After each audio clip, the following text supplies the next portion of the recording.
I'll start off with the first question. We'll start with the Earth. Um, do animals have a greater connection with consciousness and the universe than humans? Not a greater one, but a more honest and open one. There's less resistance. And So people have more resistance to consciousness. Do you mean that? And Uh, yes, Marita, and? how can we look at it like the resistance? Because, okay, animals didn't go to school in the sense of that they're taught what to accept as the reality. So they're more in a natural flow. That's what consciousness is. It's nature. People, as they grow up, they learn what they should think and feel. Many of the programs of today, workshops, um, sometimes sections, workshops that last through years, are based on trying to find the original blueprint. The animals are already in tune with their natural blueprint. Okay, animals have a greater connection because they're still in natural flow. So there's less resistance. They respond to nature. People were sent to school, they were taught. There's religion, there are philosophies. So a lot of their mind has been closed. That's what many of the workshops are based on, to bring people back into their own, to awaken to what they really are. Is it then so that like a baby, just a born baby, is more connected than an adult? Yes, but even a baby, a human baby, is less in flow than, let's say, a wolf baby. Why? Because of genetic memory. More than genetic memory, but I'll just call it genetic memory. Yeah, yeah. Evolution of the human makes that a baby also isn't connected that much than a old baby. No, not the true evolution, the interference, the unnatural evolution. Okay. There's evolution as it was meant to be and designed. And then there is evolution that overrides free will, free choice, and does not flow with nature. You see? Yeah. That's what the problem is. So it's not lost forever. It's just very hard to find it. So it goes, you have three major levels of consciousness within the person. There's conscious, subconscious, and unconscious. Unconscious is still reachable through hypnotherapy, etc. Now I'm going to say that there are more levels in unconscious. Are levels that are at cellular DNA energetic levels, and you cannot reach that with hypnosis. You can only reach that through self-reflection and knowing yourself, because then you take away the barriers, the layers of what you've learned. You get through. You don't want to throw it away, because then you have to start over again. But to get back to the original. So it doesn't disturb your hearing. You see? Yeah.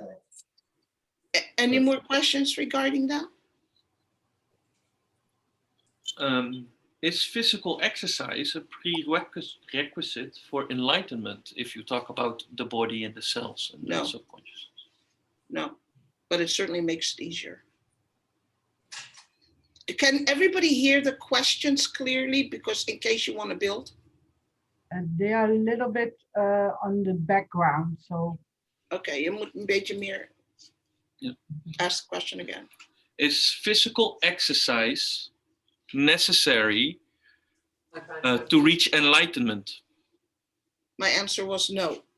You want to take it out? No, so we don't have to go to the gym anymore. You should go to the gym, but he said it's a prerequisite. That means without physical exercise, it is still possible to reach enlightenment. Yeah. The physical exercise is for other purpose, like Yes, for the fitness of the body and yes. Your body really helps you do a lot of the work, because if you don't no longer have the use of your body, it just takes a lot longer. But that then is another question, answer to another question. So, okay. Are drugs a solution to help you reach or connect with a higher consciousness? Not an absolute solution. It depends on how they're used. Yeah, it depends on how they're used. We also Wait, you have to wait until somebody has time to think if they have a question regarding the question or regarding the answer. Does anybody have questions regarding that? No. He's talking about drugs. That means anything mind altering or creating an altered state. Okay, they don't have any questions. Why is the placebo effect so powerful when we talk about substances or the idea of using a substance? Well, it's not placebo that's so powerful. It is why it can have a powerful effect, because it triggers belief. If somebody believes that they're going to be helped, then their body will react as if they're being helped.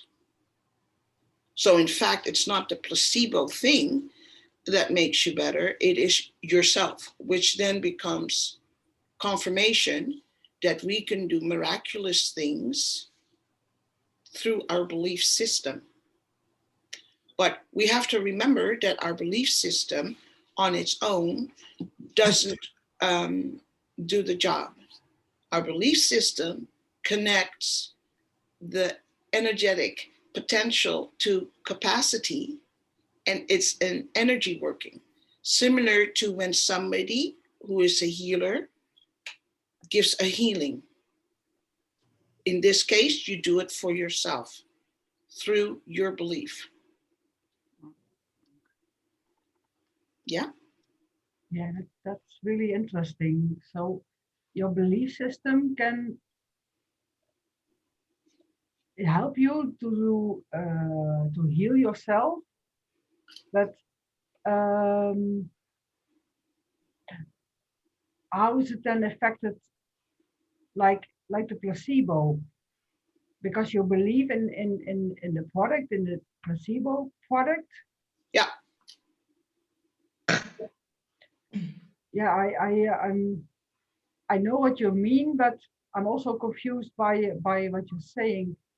Like, how can we just believe in something and then it will work? Because believing is a hard thing to do. Well, believing in something that you don't understand is a hard thing to do. Okay. And that is what the placebo effect is. You get a pill and you think it's going to make you better, that there's medicine in there. That creates a belief and trust in the medicine. You then send out signals to your body that you're being helped. When you think negative thoughts, you're actually capable of making any illness worse, because it's sort of like setting yourself up to fail. You see, if you think I'm going to get sick by drinking that glass of water, you can make yourself react and you actually will feel sick. Believing in something that you can't see is more difficult than believing in a pill, because we've been taught that medical society can save us. It's sort of like the hero effect. If you believe, for instance, that a person has special powers, it's going to be very difficult for people to know if that person has special powers or if they're simply a very charismatic person who makes people believe that they have special powers so that when they touch them, it's pow. You see it a lot in churches, for example. Someone's touched on the forehead and they pass out. The question is that really energy hitting the brain? Or is that the person believing that if that person touches my forehead, I'll pass out? There's also a hero desire. You want to be saved. You want somebody to help you because you do not believe that you can help yourself. This is why self-reflection is so important, and also responsibility of self. Also, even if someone can help you and they do have an increased capacity for energy work, if you don't believe, Her answers are very cogent. I mean, they're very good. you will end up like canceling what that person is trying to do. There are some people who can override it. That's why I do want to let you know there are people who are strong enough that they can cut through all that. But there's also respect for free choice. Did that help or did it make it more complex, Marita? It helped me, yes, it helped me. So Okay.